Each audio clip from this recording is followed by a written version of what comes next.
thank you, Masu Koroso. Godiya ta musamman. Thank you very much. Thank you, Masu Koroso.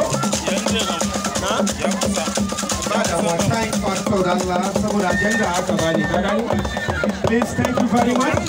You have to bear with me because I have my agenda.